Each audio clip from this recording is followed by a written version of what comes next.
কাব্যরাজার মূর্ছনায় চারিদিক কেনই বা করবে না প্রশংসা সেই সুরভিত ফুলেরি।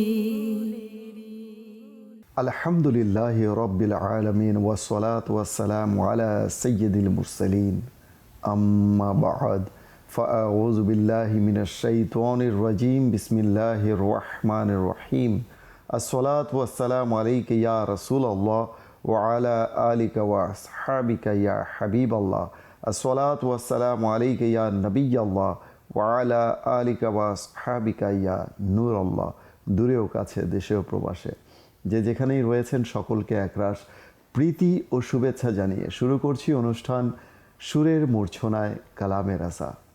আর সুরের মূর্ছনায় কালামে রাজা অনুষ্ঠানে যেমনটি আপনারা জানেন যে আলা হজরত ইমামে আহলে সুন্নত মুজাদ্দিদে দ্বীন ও মিল্লাত শাহ ইমাম আহমদ রাজা খাঁ ফাজিলে বেরেলভী রহমতুল্লাহি তাআলা আলাইয়ের লিখিত বিখ্যাত কাব্যগ্রন্থ হাদায়েগে বকশিশ থেকে বিভিন্ন পর্বে বিভিন্ন কালাম চয়ন করে তার অনুবাদ সহকারে ব্যাখ্যা উপস্থাপনার চেষ্টা করি। আর এই পুরো অনুষ্ঠানটাই সাজানো হয়েছে মাদানী চ্যানেলের পক্ষ থেকে শুধুমাত্র আপনাদের জন্য।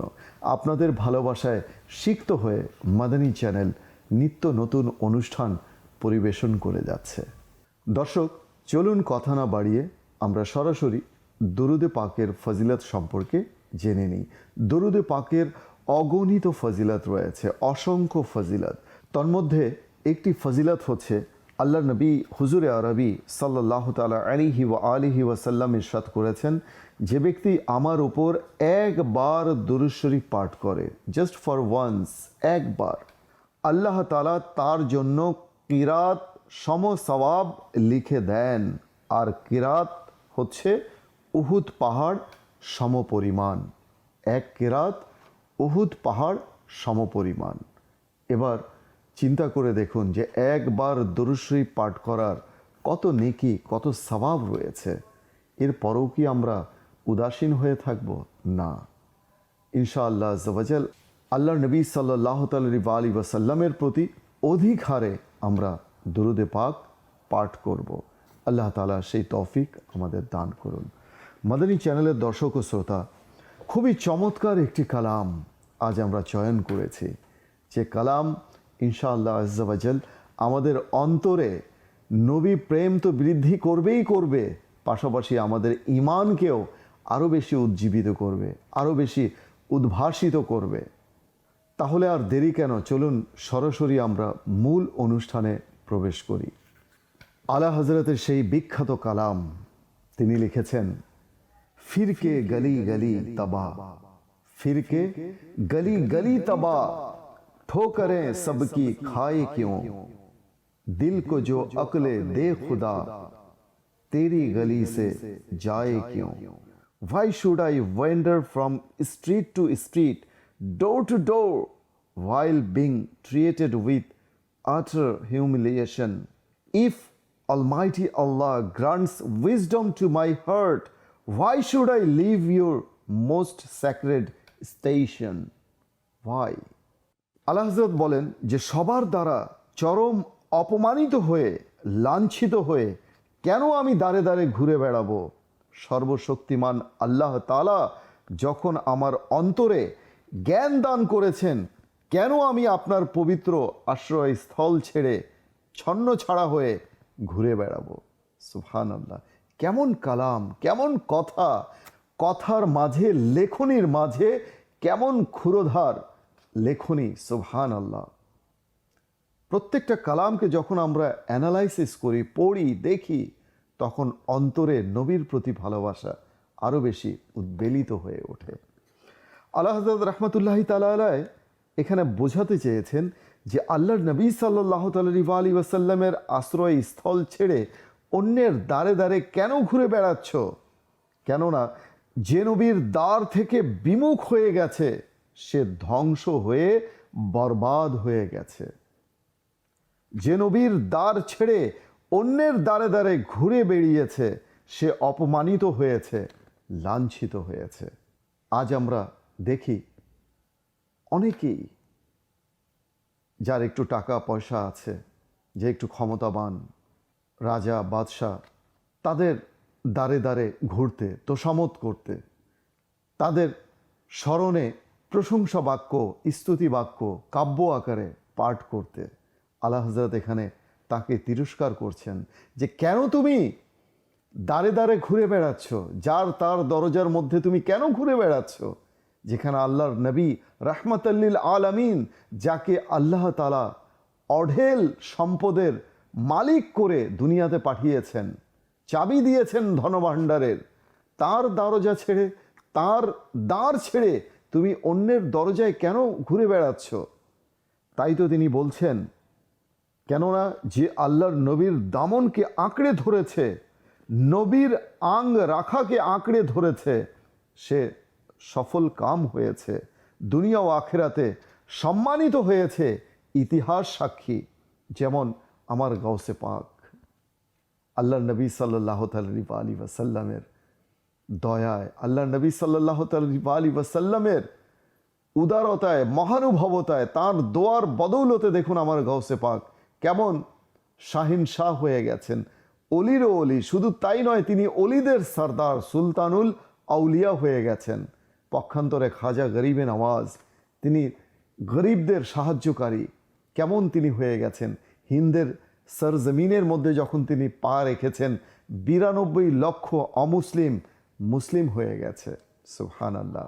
ঠিক তদ্রূপ আমার আলা হযরত রাহমাতুল্লাহি তাআলা আলাইহি যখন ইশকে রসুলের মধ্যে কলম তুলে নিয়েছেন, তখন হাদায়েকে বকশিশ রচিত হয়ে গেছে। যখন আল্লাহ তাআলার ঐশী বাণী মহাগ্রন্থ তিনি তার অনুবাদ করতে শুরু করেছেন, তখন বিশ্ববিখ্যাত কিতাব কনজুল ঈমান হয়ে গেছে। কেমন দান আল্লাহর নবী সাল্লাল্লাহু আলাইহি ওয়াসাল্লামের দরবারের। সুবহানাল্লাহ, সুবহানাল্লাহ। পক্ষান্তরে যে আল্লাহর নবীর দরবার থেকে বিমুখ হয়েছে, রসুল থেকে বিমুখ হয়েছে, সে দ্বারে দ্বারে লাঞ্ছিত হয়েছে, অপমানিত হয়েছে, ধ্বংস হয়ে গেছে। তাই তো কবি কত সুন্দর বলেছেন, वो के इस दर का हुआ खल्के खुदा उसकी हुई, वो के इस दर से फिरा अल्लाह उससे फिर गया। অর্থাৎ যে সেই দরবারের হয়ে গেছে, আল্লাহর সৃষ্টিকুল তার হয়ে গেছে, আর যে সেই দরবার থেকে বিমুখ হয়েছে, সে আল্লাহ পাকের বিরাগ ভাজন হয়েছে। আর তাই তো আলা হযরত স্মরণ করিয়ে দিয়ে বলছেন, কি বলছেন, फिर के गली गली तबाह ठोकर सबकी खाए क्यों, दिल को जो अकले दे खुदा तेरी गली से जाए क्यों। फिर के गली गली तबाह ठोकर सब की खाए क्यों, फिर के गली तबाह ठोकर सब की खाए क्यों, दिल को जो अक्ल दे खुदा, हाँ दिल को जो अक्ल दे खुदा तेरी गली से जाए क्यों, तेरी गली से जाए क्यों। সুবহানাল্লাহ, সুবহানাল্লাহ। এর পরের পংক্তিতে আলা হযরত লিখছেন, रुखसते काफिला का शोर गश से हमें उठाए क्यों, सोते हैं उनके साए में कोई हमें जगाए क्यों। Why should the clatter of the departing pilgrims wake me from my deep ecstatic condition? Why should anyone dare to wake me up while I am asleep under the shadow of his exalted station? Subhanallah. কেন বিদায়ী হজ যাত্রীদের কোলাহল হচ্ছে? তিনি বলছেন, কেন বিদায়ী হজ যাত্রীদের কোলাহল হচ্ছে? গভীর প্রশান্তিময় ভাবাবেগ থেকে আমাকে জাগ্রত করছে। কেউ কেন আমাকে জাগ্রত করবে যখন আমি তার মর্যাদাপূর্ণ মহিমান্বিত ছায়ায় ঘুমিয়ে আছি। সুবহানাল্লাহ। আলা হযরত রাহমাতুল্লাহি তাআলা আলাইহি এখানে বোঝাতে চেয়েছেন, বাস্তবিকই যখন মদিনা মুনাওয়ারা থেকে হজ কাফেলার বিদায়ের সময় ঘনিয়ে আসে। কিছু লোক তো মালপত্র গুছাতে ব্যস্ত হয়ে পড়ে বাড়ি ফেরার প্রত্যাশায়, কিন্তু সেখানে কিছু লোক এমনও থাকে যাদের অন্তরে বিচ্ছেদের বেদনার পাহাড় ভেঙে পড়ে, হৃদয় চূর্ণ বিচূর্ণ হয়ে যায় এই ভেবে যে মালপত্র কেন গোছানো হচ্ছে, মদিনা ছাড়ার প্রস্তুতি কেন নেওয়া হচ্ছে, আল্লাহর নবীর শহর মদিনা ছেড়ে যেতে হবে, কেন যেতে হবে, আমি তো যেতে চাইনি। এই বিচ্ছেদের কথা চিন্তা করে আশিকের হৃদয় যেন বেদনা বিধুর হয়ে ওঠে। তাই তো কবি বলেন যে তয়বা সে লौटना किसी आशिक से पूछिए ऐसा लगा कि रूह बदन से निकल गई। আলা হযরত রাহমাতুল্লাহি তাআলা আলাই সেই অনুভূতির কথাই এখানে ব্যক্ত করেছেন যে আমি তো নবীর শহরে নবী প্রেমে নিমজ্জিত হয়ে প্রশান্তির ঘুম ঘুমিয়েছিলাম, কেন আমাকে জাগানো হচ্ছে। আর তাই তো আলা হযরত বলছেন रुखसते काफिला का शोर गश्शे हमें उठाए क्यों, सोते हैं उनके साए में कोई हमें जगाए क्यों। रुखसत काफिला का शोर गश से हमें उठाए क्यों, रुखसत काफिला शोर गश से हमें उठाए क्यों, सोते हैं उनके साए में, सोते हैं उनके साए में कोई हमें जगाए क्यों, दिल को जो अक्ल दे खुदा तेरी गली से जाए क्यों। সুবহানাল্লাহ সুবহানাল্লাহ। এর পরবর্তী অন্তরা সুবহানাল্লাহ আরও বেশি নবীর প্রতি ভালোবাসাকে বাড়িয়ে দেবে। কি লিখেছেন শুনুন। তিনি লিখেছেন बार न थे हबीब को पालते ही गरीब को, रोए जो अब नसीब को चैन कहो गवाएं क्यों। The beloved Prophet sallallahu alaihi wasallam indeed felt no burden in nurturing the needy with compassion. Why now weep over your destiny when you have caused your own destruction? মূলত প্রিয় নবী সাল্লাল্লাহু আলাইহি ওয়াসাল্লাম কখনোই বোঝা অনুভব করেননি অভাবীদের সহানুভূতির সঙ্গে লালন পালনে। এখন কেন নিজের ভাগ্যের জন্য কান্না করছো, তুমি নিজেই যখন নিজের ধ্বংস ডেকে এনেছো। আলা হযরত বোঝাতে চেয়েছেন, দেখো মদিনায় তো যাচ্ছ, শীঘ্রই ফিরে আসার কথা বলো না, কেননা নবীর শহরে তার গোলামের আগমন তার জন্য কোনো বোঝা নয়। অনেক সময় আমরা অতিথির আগমনে বলি না যে এই যে দেখো চলে এসেছে, বোঝা, না জানি কতদিন থাকে আমাদের ঘরে, অতিথির ব্যাপারে, মেহমানের ব্যাপারে। কিন্তু কোরবান যান আমার নবীর প্রতি, আমার নবীর উদারতা দানশীলতার প্রতি। আল্লাহর নবীর প্রতি কোনো উম্মত যখন যায় কখনো বোঝা হয় না, কেননা আমার নবী তো অদ্বিতীয়, অতুলনীয় রাহমাতাল লিল আলামিন। তিনি আগত মেহমানকে কখনো বোঝা মনে করেন না, বরং তিনি তো ইরশাদ করেছেন তিরমিজি ও বাইহাকি শরীফের হাদিস, মনজার কবরি ওয়াজাবাত লাহু শাফাআতি, যে আমার রওজার জিয়ারত করলো তার উপর আমার শাফাআত ওয়াজিব। কত দয়াবান আমার নবী, তিনি তো সারা বিশ্ববাসীকে আল্লাহ প্রদত্ত নেয়ামত রাজি দান করছেন। সৃষ্টিকুলের মাঝে তার চেয়ে উত্তম, তার চেয়ে সেরা দানকারী, উদার, অনুগ্রহকারী আর কে আছে বলুন। কাজেই তার উপর উম্মত কখনো বোঝা হতে পারে না। প্রিয় ইসলামী ভাইয়েরা এবং মাদানী চ্যানেলের দর্শকবৃন্দ, পংক্তির বাকি অংশে আলা হযরত বলেন, রোয়ে জো আব নসিব কো চैन কহো গওয়ায়ে কিউ। দেখো প্রশান্তি তো তুমি তোমার নিজের হাতেই বিনষ্ট করেছো, এখন তুমি কেন কান্না করছো? সত্যি নবীর প্রতি ভালোবাসা কত কিছু আমাদেরকে শেখায়। তাই তো আলা হজরত রহমতুল্লাহি তাআলা আলাইহি বলেন, বার না থে হাবিব কো পালতে হি গরিব কো, रोए जो अब नसीब को चैन कहो गवाए क्यों। बार न थे हबीब को पालेते ही गरीब को, बार न थे हबीब को पालेते ही गरीब को, रोए जो अब नसीब को, रोए जो अब नसीब को, चैन कहो गवाए क्यों, दिल को जो अक्ल दे खुदा, तेरी गली से जाए क्यों। সুবহানাল্লাহ সুবহানাল্লাহ। এর পরের পংক্তি আলা হযরত লিখেছেন, কি লিখেছেন?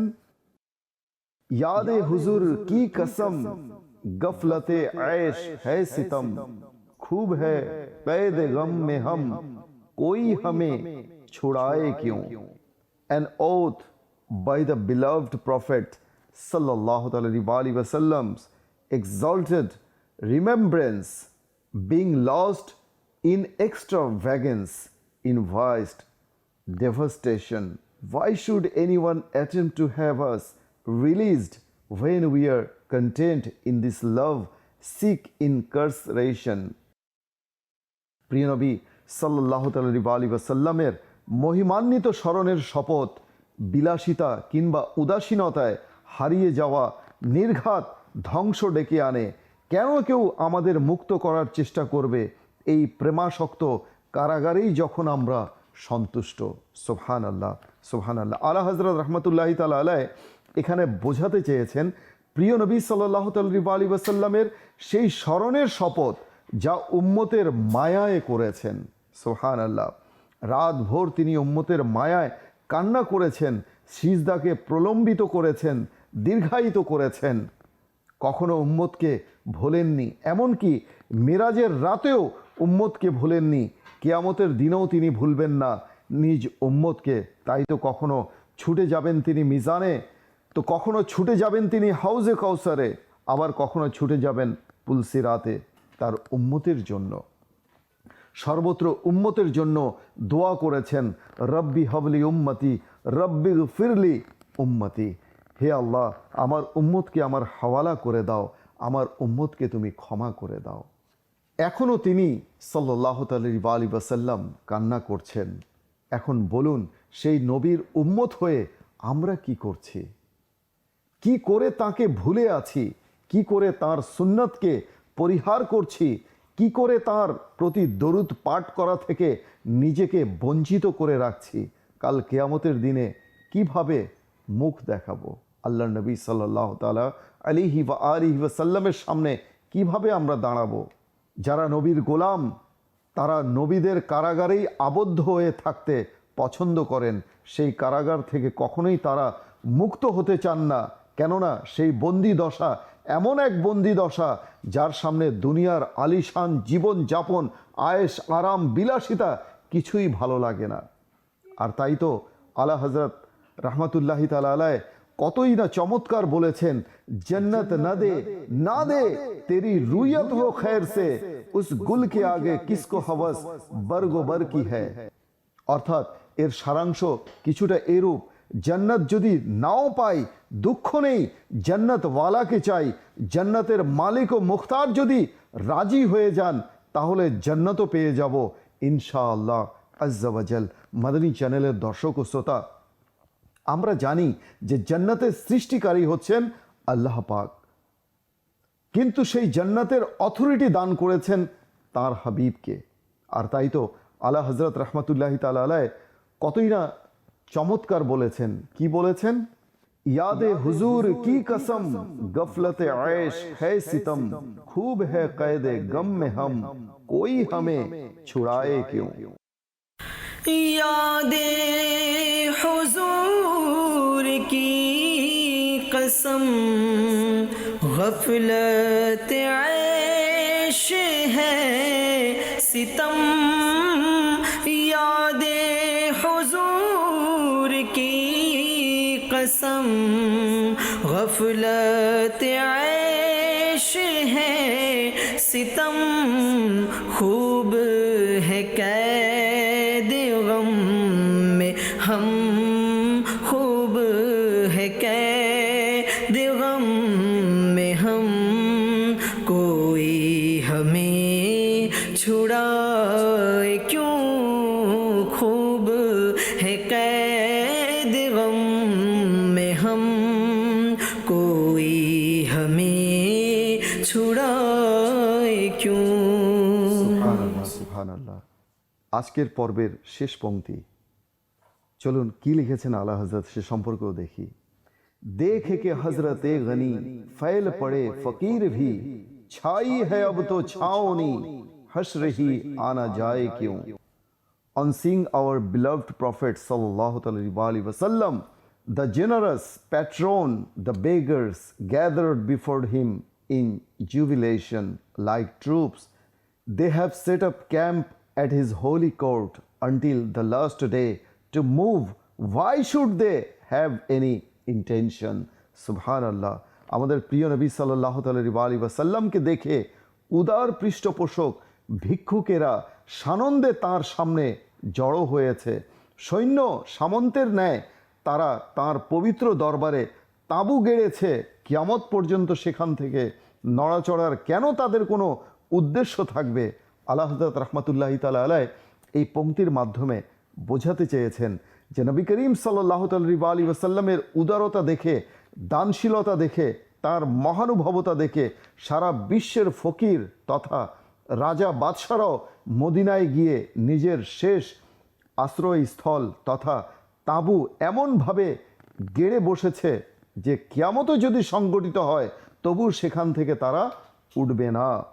অর্থাৎ পৃথিবীর মোহ ত্যাগ করে নিজ সমাধি গড়ে নিয়েছে জান্নাতুল বাকিতে। কবি কতই না সুন্দর বলেছেন, তেরা মাংতা না দর বদর যায়, তেরি দহলিজ পর হি মর যায়। অর্থাৎ ইয়া রাসূলুল্লাহ, আপনার ফকির আর দাঁড়ে দাঁড়ে কারো ঘুরবে না, আপনার দ্বারেই সে মৃত্যুবরণ করবে। বাস এই চিন্তা চেতনা আমাদের সবার যেন থাকে। এই চিন্তা চেতনাই আমাদের থাকা উচিত। আমাদের দোয়াও করা উচিত যে হে আল্লাহ, আমাদের মৃত্যু মদিনায় নসিব করো, হুজুরের কদমে জান্নাতুল বাকিতে যেন আমাদের দাফন হয়। এখন প্রশ্ন জাগতে পারে, কেন এই দোয়া করতে হবে? আমি বলবো, কেনই বা করব না? কেননা বুখারী ও মুসলিম শরীফে যে বর্ণিত রয়েছে, কি বর্ণিত রয়েছে? হযরত যায়েদ বিন সাবিত রাদিয়াল্লাহু তাআলা আনহু থেকে বর্ণিত। তিনি বলেন, রাসূলুল্লাহ সাল্লাল্লাহু আলাইহি ওয়াসাল্লাম ইরশাদ করেন, নিশ্চয়ই মদিনা গুনাহকে দূরে সরিয়ে দেয় যেভাবে আগুন রৌপের আবর্জনা দূরীভূত করে।